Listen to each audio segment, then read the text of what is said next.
السلام علیکم ورحمۃ اللہ. وعلیکم السلام ورحمۃ اللہ. فرمائیے. سیدی خاکسار کا نام عبد المحسن ہے. آگے قریب آ جائیں ماؤس مائکرو فون کے. خاکسار کا نام عبد المحسن ہے. میں جماعت بروک سال کا نمائندہ ہوں. سیدی میرا سوال یہ ہے کہ قرآن کریم میں جزا سزا اور حیات بعد الموت کا بڑی کثرت سے ذکر ملتا ہے، لیکن اس کے بالمقابل اہل کتب کی کتاب میں اس کا ذکر نہیں ملتا. اگر کہیں ملتا بھی ہے تو اتنا معمول سا ہوتا ہے جس طرح کہ ہم بعض واقعات کو اسی دنیا پہ چسپ کر دیتے ہیں. اسی طرح کے واقعات ملتے ہیں. سزا کا آخرت میں کوئی ذکر نہیں پہلے کتاب کی ملتا. پوری بات سمجھ لی آپ نے؟ پھر دوبارہ پوچھیں گے. یہ بڑے ایکسپرٹ ہیں بات سمجھنے کے، ان کو بھی نہیں سمجھ آئے گی.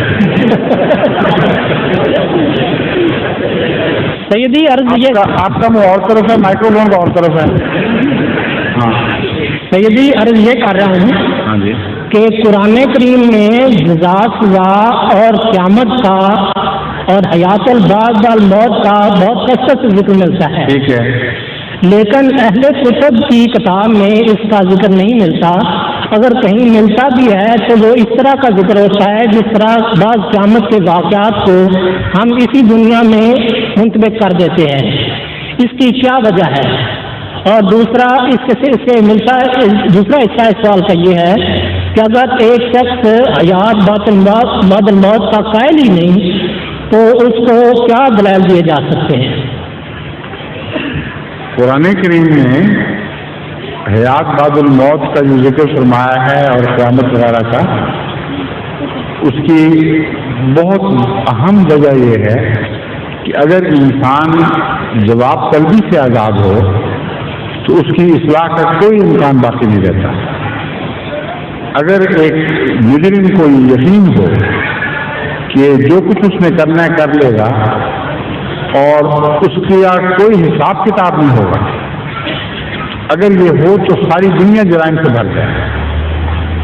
بس مذہبی جرائم کی روک تھام کے لیے یہ لازم ہے کہ انسان کو حساب کتاب کا پابند کیا جائے اور اسے بتایا جائے کہ ایک روز ضرور آئے گا جس میں اس کا حساب کتاب ہوگا.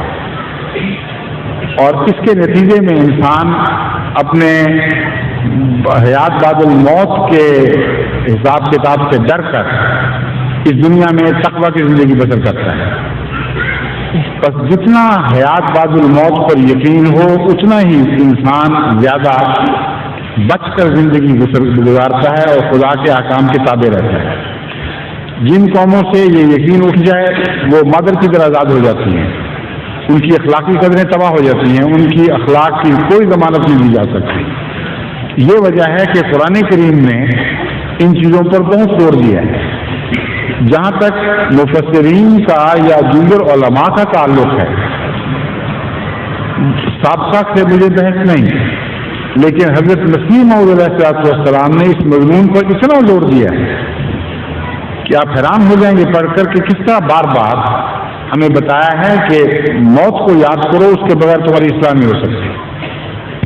زیارت قبور کرو، دیکھو کہ انسان کا کیا انجام ہے، اور یاد کرو کہ تم نے ضرور خدا کے حضور پیش ہونا ہے. بس حقیقی اور سچے مذہب کا دوسرا کنارہ حیات بعد الموت ہے.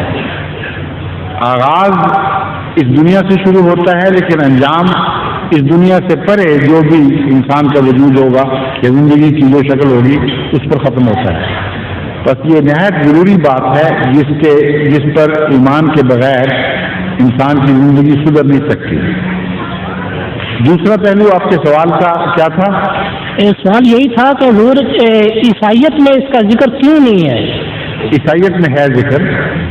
عیسائیت میں نیو ٹیسٹمنٹ میں ہے کہ جو وہ لوگ جو بدیاں کریں گے ان کے لیے جہنم ہے، اس میں دانت پیسنا ہے، اس میں عذاب ہے.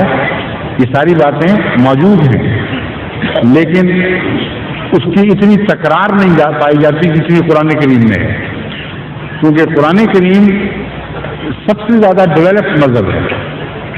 اور جتنا کوئی معاشرہ ترقی کر جائے، جتنا سویلائزیشن ارتقا پذیر ہو چکی ہو، اتنا ہی وارننگ سسٹم زیادہ مضبوط ہوتا چلا جاتا ہے. مثلا اب آپ کو ہر جگہ سڑکوں پر وارننگ سائن نظر آئیں گے، اس طرف مڑو، اس طرف مڑو، یہ نہیں کرنا، یہ ون وے ٹریفک ہے، یہاں تمہاری تصویر کھینچی جا رہی ہے، اگر کوئی اسپیڈ کی لمٹ توڑو گے تو پکڑے جاؤ گے، یہاں آگے ٹریفک جیم ہو رہے ہیں، آگے یہاں سڑک مرمت ہو رہی ہے، وغیرہ وغیرہ. اب اپنے پاکستان میں جا کے دیکھیں، سڑکوں کے بیچ میں وہ مکان جتنے گڑے پھیڑ لیتے ہیں اور ان کوئی سائن نہیں لگایا ہوتا، اور بعض موٹریں بیچ میں جا پڑتی ہیں. تو جتنا زیادہ کوئی معاشرہ ترقی کرتا ہے، شعور بڑھتا ہے، اتنا تنبیہات نمایاں ہوتی جاتی ہیں. بس عیسائیت کے مقابلے پر اسلام بہت زیادہ ترقی یافتہ مذہب ہے. اس لیے اسلام نے جتنے سائن بورڈ خطرے کے لگائے ہیں دنیا کے کسی مذہب میں نہیں نظر آئیں گے.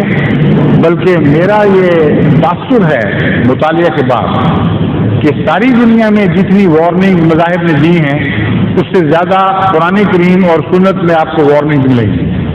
بس یہ اسلام کی ترقی کا نشان ہے. السلام علیکم. ظہور